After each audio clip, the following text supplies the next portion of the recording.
Agradeço a Deus pela oportunidade de estarmos juntos aqui nesse momento de culto, nesse momento onde nós louvamos ao Senhor através das canções, através dos encontros. Como é bom a gente rever os nossos irmãos.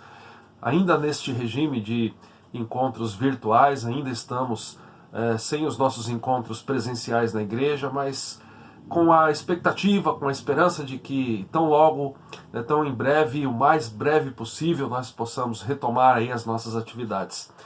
Enquanto isso não acontece, eu louvo a Deus, porque eu não sei se você parou para pensar já, mas a nossa igreja não parou. A nossa igreja, em momento algum, nesse ano de 2020, ela parou. O que nós fizemos, nós entendemos, por conta da realidade, a nova tendência, a nova necessidade de mudarmos aí a forma das nossas reuniões, dos nossos encontros. Mas eu louvo a Deus, porque em momento algum a Igreja Presbiteriana Getsemane parou. Nós não estamos parados. Se você não tem aproveitado os momentos dos nossos encontros de reunião, os momentos na segunda-feira, na quarta-feira, domingo pela manhã e domingo à noite, eu encorajo você a participar.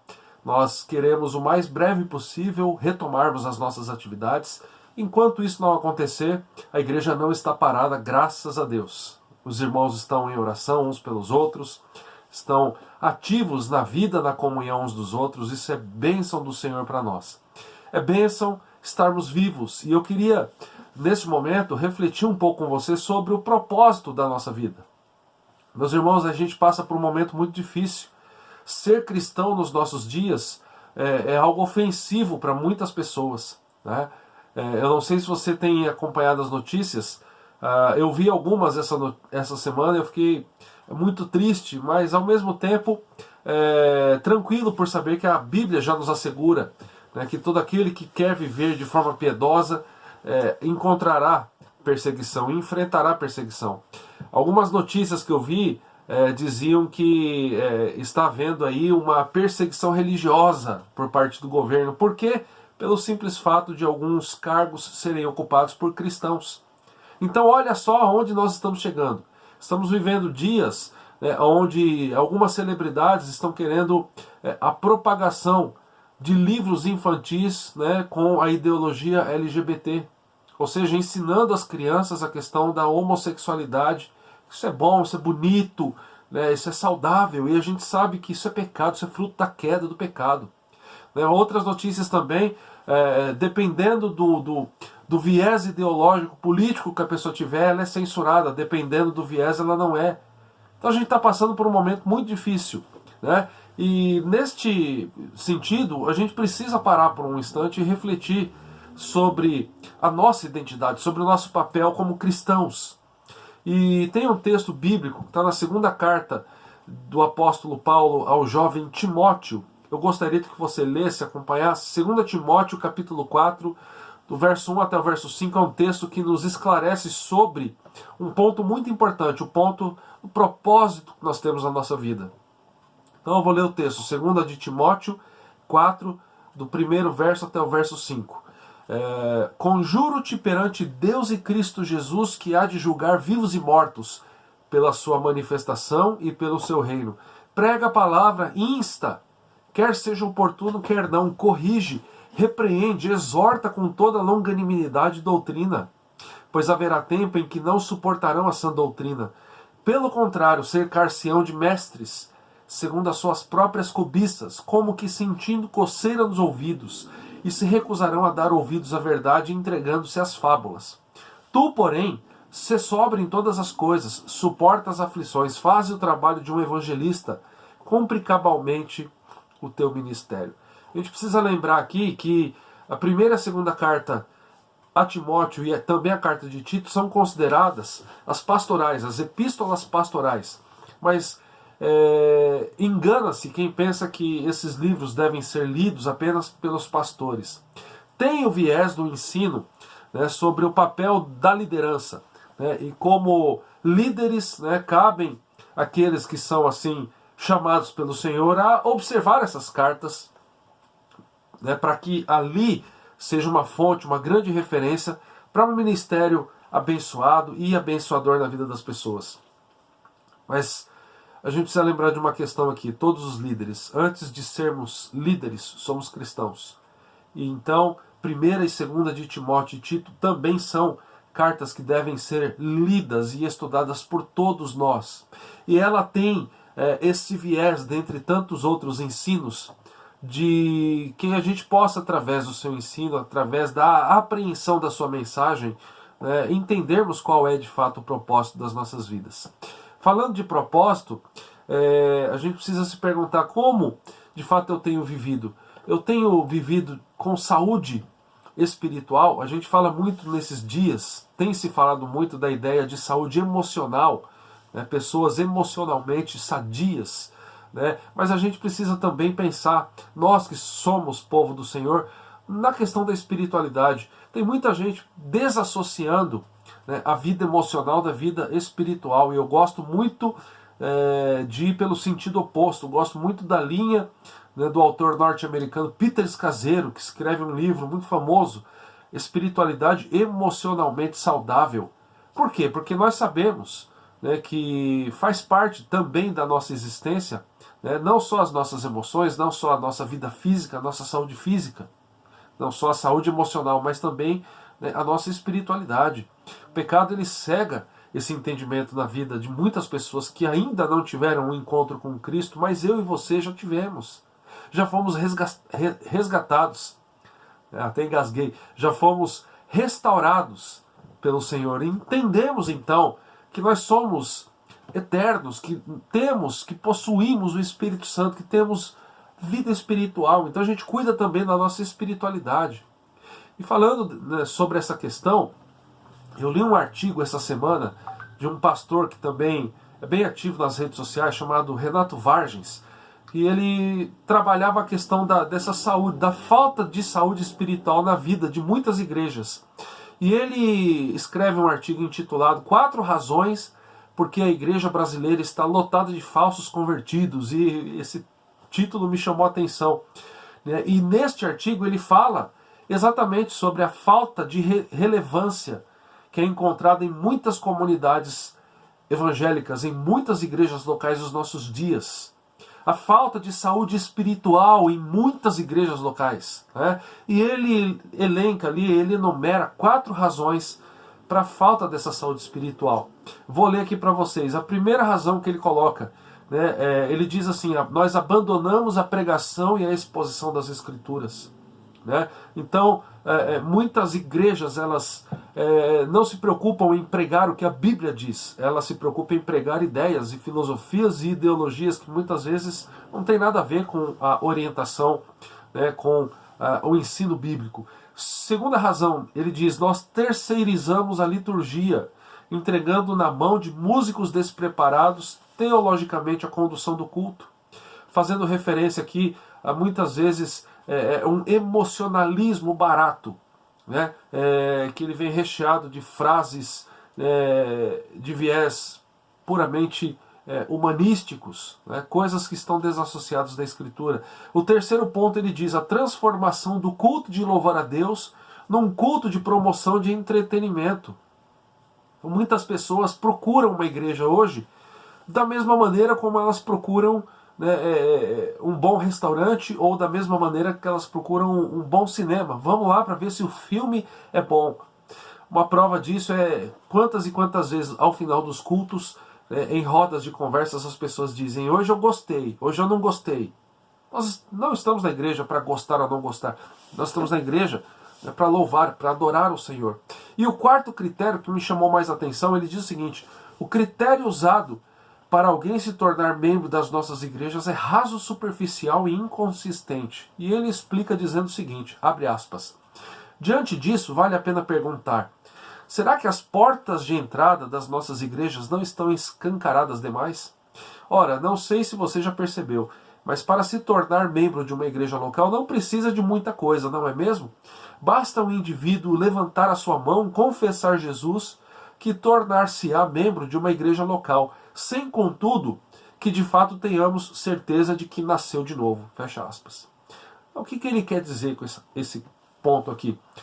Ele está trabalhando a falta da existência de frutos espirituais. Ele está trabalhando, e ele trabalha nesse artigo, a falta de vida verdadeira, de saúde espiritual, né? A falta de indícios de que aquela pessoa que faz parte agora da igreja, ela teve a sua vida transformada, ela teve a sua vida restaurada, religada a Deus, ela teve a sua comunhão refeita pelo sacrifício de Cristo. E quando isso acontece na vida de um homem e de uma mulher, essa pessoa apresenta, né, resquícios, ela apresenta indícios, né, indícios, talvez a melhor palavra, de que houve transformação na vida dela. Mas muitas vezes isso não tem acontecido. Por isso a gente medita nessa noite, nesse momento aqui, ou se você estiver vendo esse vídeo de dia, de tarde, né, sobre qual é o propósito das nossas vidas. E eu quero trabalhar uma verdade irrefutável aqui. O propósito da nossa vida está relacionado com o Evangelho de Cristo. Como você tem se envolvido com o Evangelho de Jesus? No primeiro versículo, o texto diz assim: conjuro-te, perante Deus e Cristo Jesus. Ou, em outra tradução, exorto-te, pois, na presença de Deus e de Jesus Cristo. Então, Paulo, ele está exortando Timóteo.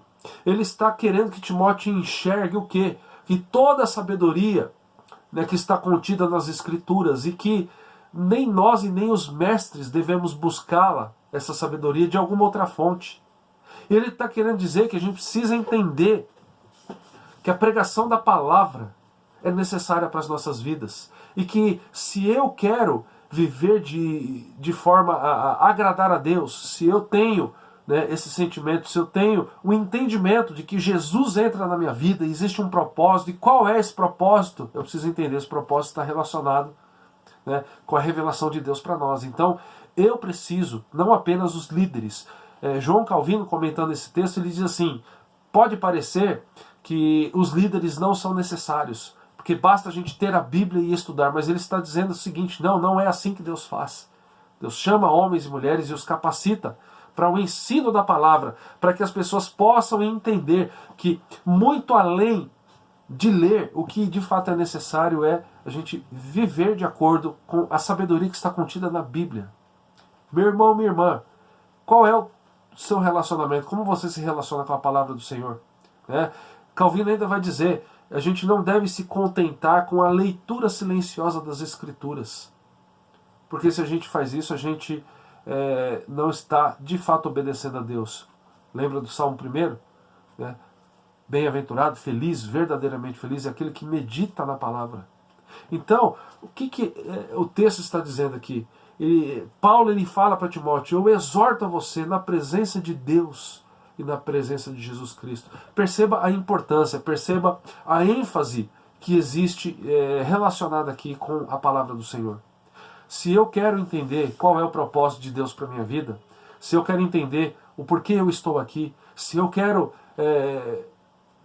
pensar, se eu quero refletir sobre a importância daquilo que Deus fez, entrando na minha vida, mudando a minha história, eu preciso ter um relacionamento saudável com a Escritura. Eu preciso entender que faz parte do plano do Senhor para a minha vida, para a vida de cada um de nós, o Evangelho, o entendimento do Evangelho e, muito além, a pregação do Evangelho. Os pastores foram chamados a pregar a palavra e muitas vezes nós entendemos erroneamente de que eles são chamados a pregar. Mas o que eu quero que você entenda, meu irmão, é que se você é um cristão, você é chamado a pregar o Evangelho de Jesus. Isso fica claro quando a gente vai para o verso de número 2. E o começo do verso diz assim: prega a palavra, insta, quer seja oportuno, quer não. O que nós precisamos entender, meus irmãos, é que o objetivo da nossa vida, eu vou repetir isso, ele está ligado ao Evangelho de Cristo. Melhor dizer, está ligado à pregação do Evangelho de Cristo.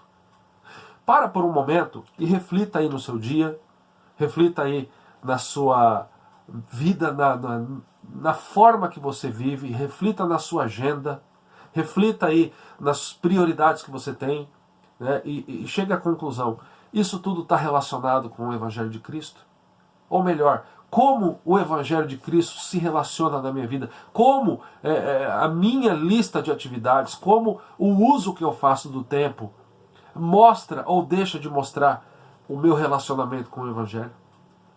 Então a gente precisa entender isso. Se você quer de fato ser muito além do que um frequentador de igreja, se você quer de fato ser alguém que vive, né, para agradar ao Senhor que entregou o próprio Filho para que você não fosse mais escravo do pecado, se você tem gratidão ao Senhor Deus, e se você tem, né, o entendimento de que Ele é Deus e de que você é sua criatura, que você não é Senhor da sua vida, que você é servo do Senhor, do Altíssimo. Se você tem esse entendimento, você precisa entender o Evangelho de Jesus. Mas de fato, o que é o Evangelho? O que significa o Evangelho?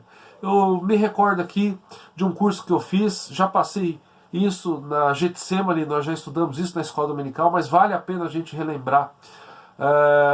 Existe um esquema, um gráfico aqui, depois eu posso compartilhar mais uma vez os nossos grupos de WhatsApp, elaborado pelo pastor David Nicholas, que foi pastor da Spanish River Church nos Estados Unidos, em Boca Raton, na Flórida, falecido há alguns anos, e ele diz que o Evangelho é uma notícia, né? E o Evangelho ele contém uma má notícia e uma boa notícia. E que má notícia é essa? Que o pecado ele entrou na história da humanidade e como consequência ele gera morte. Ele vai dizer, explicando a má notícia, de que nós pecamos por hereditariedade e também por opção. Ou seja, o fruto do pecado faz parte da nossa vida lá pela obra realizada pelos nossos primeiros pais. O pecado original no Éden, ele ainda ecoa na nossa vida. Mas não apenas isso, a gente não pode apenas dizer que nós somos pecadores graças a Adão, porque nós também escolhemos pecar. O pecado ele reside dentro de nós. Muitas vezes nós somos egoístas, muitas vezes nós somos desobedientes, muitas vezes nós agimos de forma errada, e se você parar e sondar os teus pensamentos, e sondar os teus desejos, você vai enxergar isso. Então nós também pecamos por hereditariedade, mas a Bíblia diz que o salário do pecado é morte. E aqui a gente percebe que existe, além da morte espiritual, né, além da morte física, melhor dizendo, a morte espiritual é a morte eterna. E David Nicholas ainda diz que uma vida baseada em boas obras não resolve nada. Não basta você se afastar da sociedade pecaminosa e você viver dentro de um mosteiro, né, realizando boas obras. Isso não resolve a situação, isso não paga a dívida. Mas aí ele apresenta a boa nova do Evangelho, que nos direciona para o amor de Deus. E este amor, ele está ali prefigurado na pessoa de Jesus Cristo, porque Jesus, ele é membro da Trindade, a segunda pessoa da Trindade, é o Deus Filho. É o Deus Filho, e é o Filho de Deus, é o Deus que se fez homem e habitou no nosso lugar. Aquele que foi o nosso substituto na cruz. Cristo, ele tem a sua figura humana e a sua figura divina. E na cruz, o nosso pecado é pago. Na cruz, né, o nosso pecado ele é atribuído a Jesus. Jesus é punido. Mas a cruz também nos lembra de que ali, né, Jesus ele ressuscita depois. Então a cruz tem esse viés também de ser a boa notícia, no sentido de que nem esta morte pôs fim na história de Jesus. Então a gente precisa entender o Evangelho. A gente precisa, na nossa vida, de ter esse desejo de conhecer mais acerca dessa história acerca da vida, da morte e da ressurreição de Jesus, porque o propósito das nossas vidas está ligado com essa história. E se eu estou vivendo completamente desfocado, se eu estou vivendo completamente desligado, né, deste assunto, do Evangelho de Jesus, eu não estou vivendo de acordo com a vontade de Deus. Não basta estarmos na igreja, não basta levantarmos as mãos, animados ou chorando, né, emocionados com a canção, não basta ler a Bíblia simplesmente passando os olhos por entre as suas linhas, né? Não basta simplesmente dizer eu li a Bíblia inteira. O que o Senhor espera é o nosso relacionamento com o Evangelho de Jesus. Dessa maneira nós precisamos entender o Evangelho. Nós precisamos ter como prioridade nas nossas vidas a pregação do Evangelho. Nós precisamos, né, da disposição em cumprir esse mandamento do Senhor. Meus irmãos, esse é o propósito de Deus para as nossas vidas. Eu quero ler dois textos aqui que deixam isso muito claro para nós. Dois textos muito conhecidos pela maioria, né, de todos nós. O primeiro é Mateus 28, versos 18 a 20, que diz o seguinte: Jesus, aproximando-se, né, aproximando-se dos seus discípulos, falou-lhes dizendo: toda autoridade me foi dada no céu e na terra. E olha o que ele disse para os discípulos e também, né, em contrapartida para cada um de nós: ide, portanto, fazei discípulos de todas as nações, batizando-os em nome do Pai, do Filho e do Espírito Santo. E ele continua: ensinando-os a guardar todas as coisas que vos tenho ordenado. E eis que eu estou convosco todos os dias até a consumação do século. Então, qual que é a ordem aqui? Ide, portanto, e fazei discípulos e ensinem esses discípulos a guardar todas as coisas que eu tenho ordenado a vocês. Então fica muito claro que o propósito de Deus para nós está ligado ao Evangelho, à pregação do Evangelho, à propagação da boa mensagem de salvação. Está relacionado com a vida de Jesus. E o outro texto é 1 Pedro 2,9, que diz assim: vós, porém, sois raça eleita, sacerdócio real, nação santa, povo de propriedade exclusiva de Deus. Com qual finalidade, com qual propósito? Aqui está muito claro. A fim de proclamardes as virtudes daquele que vos chamou das trevas para a sua maravilhosa luz. E quais são essas virtudes? E virtudes de quem? São virtudes de Jesus. E a virtude está relacionada com o seu amor, com o propósito, com o plano que Deus tem em entrar nas nossas vidas, em mudar a nossa eternidade, em quebrar as cadeias que nos prendiam, quebrar as correntes. Imagine que você estava acorrentado pelo pecado e Jesus quebrou isso. O amor de Deus por nós, o amor do Senhor por nós foi revelado através do sacrifício de seu Filho Jesus. E quantas vezes nós vivemos preocupados apenas com o nosso saldo na conta bancária e com questões que são passageiras e ao mesmo tempo estamos desconectados disso. Mas tem uma outra questão aqui, meus irmãos. Se a nossa vida está relacionada com a pregação da palavra, se o propósito que Deus tem para nós está relacionado com a pregação do Evangelho, um outro ponto a ser observado: a pregação desse Evangelho, dessa mensagem é urgente, né? Porque o texto diz: instes a tempo e fora de tempo. Mais uma vez aqui eu uso as palavras de Calvino, e ele diz aqui que pela nossa natureza nós somos tímidos e acomodados, e facilmente cedemos diante dos mínimos obstáculos e às vezes animadamente chegamos a apresentar justificativas por nossa indolência. O que Calvino está dizendo? Que por conta do pecado, por conta da nossa natureza, da nossa limitação, por conta de muitas vezes deixarmos o estudo da palavra de lado, palavra que nos diz: e não entristeçais o Espírito Santo, e não apagueis o Espírito. Ele vai dizer, muitas vezes nós chegamos a apresentar justificativas a Deus, né, para justificar o injustificável. Para dizer: Senhor, olha, eu não estou envolvido nisso porque o Senhor tem que ver que a minha agenda está muito difícil, eu tenho que cuidar dos meus filhos, Senhor, eu tenho que cuidar das minhas casas, ou da minha casa, eu tenho que cuidar do meu carro, Senhor, eu tenho o meu trabalho, Senhor, eu também sou filho do Senhor, então eu também mereço descanso. E Calvino vai dizer quantas vezes nós queremos aqui justificar o injustificável, né? Ele diz o seguinte ainda: é preciso que consideremos as múltiplas formas com que Satanás agilmente se coloca em nosso caminho e com quanta lentidão nós marchamos e quão facilmente se cansamos, nós que fomos chamados pelo Senhor. E aí ele diz: portanto, o Evangelho não prevalecerá por muito tempo, caso os pastores não o proclamem com determinação e persistência. Por isso que, como pastor, eu sou chamado a pregar o Evangelho. Por isso que eu, como pastor, eu preciso fazer com que a gente, pela graça do Senhor, nós sejamos e tenhamos os nossos olhos abertos, que sejamos pessoas atentas e que possamos refletir em qual o propósito do Senhor nas nossas vidas. E por que a gente precisa de atenção nesse ponto? Porque Paulo ainda vai dizer: pois haverá tempo em que não suportarão a sã doutrina, pelo contrário, cercar-se-ão de mestres segundo as suas próprias cobiças, como que sentindo coceira nos ouvidos. Verso 4: e se recusarão a dar ouvidos à verdade, entregando-se a fábulas. Meus irmãos, eu acredito que nós já estamos vivendo esses dias. Nós já estamos vivendo em uma época onde lutamos com uma tentação muitas vezes invisível para nós. Sabe que tentação é essa? Usarmos Deus para conseguir o que queremos. Usarmos Deus. Por isso eu concordo com o pastor Renato Vargens, que vai dizer muitas vezes a igreja ela tem deixado de gerar frutos. E por quê? Pela falta de compromisso. E que não seja assim nas nossas vidas, por isso que a gente está aqui, clamando a Deus pela sua graça, para que sejamos uma igreja, como de fato nós estamos nos mostrando nesse tempo de pandemia, uma igreja unida, uma igreja centrada na palavra. Todas as nossas reuniões são reuniões centradas na palavra.